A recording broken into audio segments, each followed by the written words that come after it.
Hello, today I'm going to be talking about 6 different ways that I use Memoria Press curriculum to homeschool. I have 10 going on 11 children. 2 of them have graduated. The third is on his way to graduation. So technically only 7 of the kids are using Memoria Press. That's still a lot though. So I'm going to share with you the 6 different ways that really help me in homeschooling my children with excellence using a strenuous classical curriculum. Okay, so the first probably 4 weeks are focused on me getting the students used to the new standards for the year. So last year was our first year using Memoria Press, and honestly it felt like half the year was spent getting everybody used to the standards. This year it was more familiar, but still each student went up another level, so there was more required of them. So my first 4 weeks, as much as I would love to hit everything on the checklist, I really focus on the most important things. So in our home, the most important things are math, composition, and Latin. So you know, this year I have 2 second graders, and so they're doing Prima Latina. They're taking Latin for the first time, and so it's completely foreign to them. Obviously it's a foreign language. Well, not really a foreign language, an ancient language, but it's still completely foreign to them. And so, you know, they had no idea what to expect. Also, this year they are doing a lot more writing. So introducing them to the concept of, you know, neatness matters. Your handwriting needs to be neat. Even when you're not doing handwriting per se, it still needs to be neat. This year they're learning all about sentence structure, what constitutes a sentence, capitalization, punctuation, a subject, a verb. So they're getting used to a whole lot of stuff. So a lot of my time is spent making sure that they understand, making sure that their work is hitting the standard and helping them to adjust to that. And the first 4 weeks, it was the most intense. And so we ended up spending a lot of time me explaining, and then them having to sometimes redo their work, or, you know, if they had one sentence that it was like chicken scratch, and they had been writing all day, instead of making them redo it, I would just make sure that the very next sentence was done very well. So that first 4 weeks is really, you know, getting used to all of the different subjects. Even my 7th grader, you know, he had different subjects, and so he needed help. You know, at first the books may be a little bit confusing, and he's to the point now where I'm not having to spend quite as many teaching hours with him, and he does more independent work, but sometimes he still would need things explained to him, and he still does. I'm not saying that he's like completely independent or anything like that, but that first 4 weeks, if you plan to do a few less subjects and then either do a little bit of catch up throughout the year, you know, maybe doing like 1 extra lesson per week in those subjects that you didn't start right away, or going a few weeks past your cutoff, you know, doing light subjects during the summer. It all evens out, and it helps for a much smoother transition at the beginning of the year. So that's what I've found, to really focus those first 4 weeks on setting the tone, setting the standard, so that everybody really understands what's expected of them. Because if you never really lay it out, they're not going to know what the standard is, and they're certainly not going to be able to meet it. So that's how I like to do that. Okay, the second thing that's really helpful in homeschooling multiple children is to group subjects together, so that mom's brain isn't having to jump all over the place. Spelling for one person, math for another person, classical studies for another person, Latin for another person. If for the most part everybody is pretty much working on the same type of work at the same time, it's a lot easier, at least it is for my brain, to, you know, mom, I need help, mom, I need help, mom, I need help, to be able to help each student without having to be like, okay, hang on, let me wrap my brain around what's going on here. And so, you know, the first thing we do in the morning is math, and I actually have my students start working on their math while I'm making breakfast, or even before that, so that we can kind of get that out of the way. And then, you know, I'm able to help them after we have breakfast with anything they may have gotten stuck on. And then, you know, we go on to other subjects. But for the most part, we do try to group subjects together as much as possible. Okay, so in the elementary years, those are really the foundational years, as I'm sure you already know. One of the big mistakes that I made with my older students who have already graduated is I did not place nearly enough emphasis on things like proper sentence structure, making sure that every sentence that they write has a capital letter and a period or, question mark or whatever punctuation it needs at the end. And so they formed really bad habits in their earlier years, which, once you have a habit, it's really hard to stop doing that. And so they really had to fight against the grain. Once they got to like the middle school level where I was like, no, this isn't a sentence. Like, what are you doing? And it was really my fault because I didn't require that from them in the beginning. So I'm really focusing super hard with my 2 second graders and with my preschooler with George and with my 5th grader on making sure that there is a standard and that the standard is met in everything. So that means that even if you're doing math, your handwriting needs to be neat and it needs to be legible. Even, if you're just writing a definition in your lit guide, it still needs to be neat and legible. So it's really important that they understand what a good answer looks like, a good answer to a question, which will help them later on as they are learning composition and as they are also taking tests, so that they are able to form good and thorough answers. Especially that helps out so much later on with essay questions. What is a good answer? Am I making sure to cover every single point? That starts in 1st and 2nd grade in the lit guides. And so I know that a lot of moms like to, give that to their kids orally. They ask the questions and the kids just answer that orally. That is something that I actually chose not to do, even though it takes a lot more of my time. I have chosen to not do that, to require the full answer be written out. And I'll show you how I do that exactly in just a minute. But the concept here is that from the very earliest ages, I'm training them to be thorough and I'm training them to be excellent in their work. Okay, so how do I go about this training? Because I don't know about you.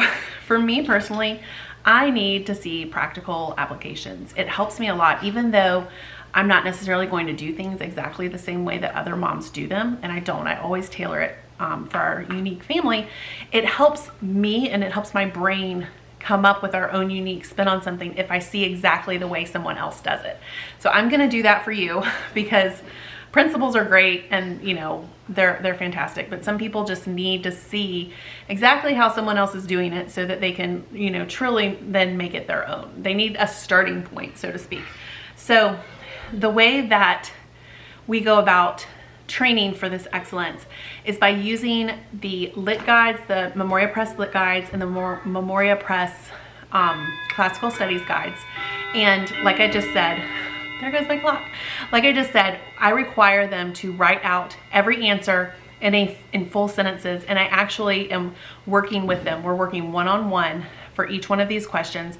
I will ask them the question, and then I will make sure that they know all the different components of the answer. So let's say, I'm asking a question about Heidi. What makes Heidi's grandfather unusual? And my son says, oh, well, he's kind of a hermit and, he has goats. Okay, that covers 2 of the points that the teacher's guide gives me, but the third one describes his appearance. So if my student doesn't offer up that information, then I'll say, well, what does he look like? And so that prompts the student, okay, so she wants more information. She wants physical appearance as well as social skills. And so it kind of helps them to think in that direction. And then once they've given me all of the different components of the answer that I'm looking for in the teacher's guide, then I actually write out the answer that is in the teacher's guide on my whiteboard, and I have them copy it down, making sure that they have every comma, that they have any quotation marks that might be in the sentence, the capital at the beginning, and the punctuation at the end. I'm gonna actually show you on my board what that looks like for my 2nd graders because we did literature before lunch today, and that's still up on the board. So I'm gonna take you over to my whiteboard now and show you what it looks like. Okay, so this is my board, and as you can see, for question number 1, and well, for all of them, I have the answer written first in cursive, and then I have the answer in print. That is because my older 2nd grader is writing completely in cursive right now. My younger 2nd grader is only halfway through learning cursive. So until he learns cursive, I want him to be able to have it in print as well. But I want my cursive writer to write everything in cursive. So for each question here, I write the answer in cursive and in print. And I write it just as it's seen in the teacher's guide. Some people like to formulate their own answers and write that for people, and that's fine, but this is the way I choose to do it. And then they copy it word for word, and I just make sure that they have that capital and that period. Now for the older grades, those answers are a lot more in depth. There are commas, there are quotation marks, and the answers are longer too. This is just for my 2nd graders. But that is the same exact way that I do it for literature and classical studies. We do Christian studies all together, and I do that part orally for the students. But this is a lot of writing. It's a lot of extra practice for them. It's a lot of practice for their brains. It's a lot of practice with cursive. It's a lot of practice with sentence structure. And so I really feel like this is worth the extra time. Now, remember, I'm doing this with 3 different grade levels. My older students are in Memoria Academy, and we'll talk about that a little bit more later. But for my 7th grader, my 5th grader, and my 2 2nd graders, this is the way we do it, and I just make time for it because it is important. It's important to me. So that's how I work all of that out. Okay, another thing that has that I've placed precedence on in our homeschool is daily recitation practice. So it's really important to me that they memorize all of these facts, and that they retain it. So every morning, the first thing that we do once we sit down at the school table, so this is after breakfast, once we sit down at the school table, I go over recitation with each student for the whole week, and then we review a few past weeks depending on how far along we are. So right now we're working on week 13. So I'm doing the current week's recitation with them and then reviewing 2 to 3 previous weeks. And it does take longer the further you get into the curriculum. You know, obviously by the end of it, I mean, it's taking probably close to an hour, but it's so worth it for them to have that information in their brains. And so drilling the recitation work is really, really important to us. Okay, the other thing that I do a lot of drilling with is flashcards. And this is something that I have just finally embraced this year. I fought tooth and nail to avoid flashcards for all of the other previous years of my homeschool. And I have just finally come to the point where I'm like, you know what, flashcards actually do work. And so I'm trying to make that a daily habit as well. For math, for phonics, wherever it's needed, we are trying to use flashcards daily. Now, this is really important, especially for moms of many. If you have a large family, don't ever underestimate the power of just 5-minute increments of things. So you don't have to do all of your flashcards. Even if you just do 5 minutes, it adds up. It's cumulative. It builds day after day after day after day. And so, you know, just working in little 5-minute increments, even if it's just 5 minutes of handwriting, you know, if you have a really, really busy day and you still want to touch each one of your subjects, you don't have to do what's prescribed in the whole lesson. If you can't, you can just do 5 minutes. You can set a timer, do 5 minutes, tell your kid, okay, 5 minutes of flashcards, 5 minutes of handwriting, do 5 minutes of questions at the board. You know, it's so much better to do 5 minutes on each subject than to not touch any of it for 2 to 3 days a week. And this is what I wish another older homeschool mother had told me when I was young and had, you know, all younger kids and felt like my life was perpetually about to blow up because, you know, it's hard. It's so hard when all of your children are young, but it's so much better if you spend 5 minutes working with them on phonics than if you only, like every day or every weekday at the very least. It's so much better to spend 5 minutes every weekday on phonics with your child who's trying to learn how to read than if you do 30 minutes 3 times a week or 2 times a week. The continuity for them is so important in the routine. So don't ever underestimate just 5 minutes of work. Now, of course, I would encourage you to get full lessons done, but when you can't, you can't. So do 5 minutes. And sometimes that could even turn into more. If you know, if you get 5 minutes done and you're feeling good about it and your student is feeling good about it, then, you know, 5 minutes could turn into 20 and then you get the whole lesson done. Hi. What you doing? Okay, come on. Okay, the last tip that I have is Memoria Academy.